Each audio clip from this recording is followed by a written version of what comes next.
So for our children's sermon today, online and live, I want to show you something that was really important that I brought along on the last trip that I took on vacation.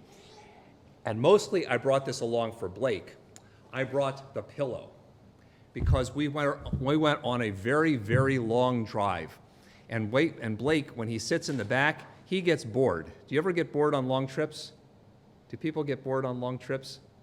Sometimes people get bored on long trips. So Blake, he takes this pillow and he goes, and he lies down and takes a nap.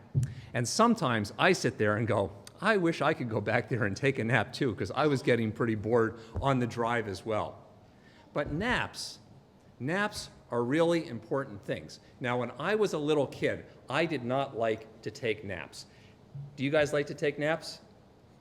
I don't like, I know when I was a kid, I did not like to take naps. Watch this one. How many adults like to take naps? See, because when you can't take naps, you always want to take naps, but sometimes naps are really important. They help us to be refreshed and energized and have the energy we need to do things. So in today's first lesson, Elijah, he was a prophet. He had been working really, really hard, and he was tired. So the story begins, he finds a tree that has some shade, and he lies down and he takes a nap. And God lets him take the nap, and then God wakes him up. Do your parents ever wake you up and tell you it's time to eat? Did that happen? Sometimes that happened to me. Get up, eat, time to eat. So that's what the angel does. You got to eat, and then you can go back and take another nap.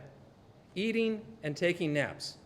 There were two things that Elijah did, and sometimes we think those aren't really important things. The really important stuff we want to do is we want to go out, and we want to play games, we want to be with our friends, we want to do important things that are really energizing.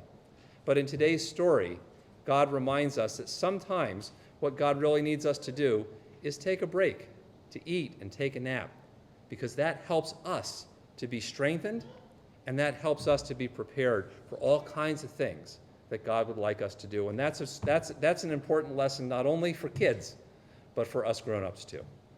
Thank you guys very much for listening.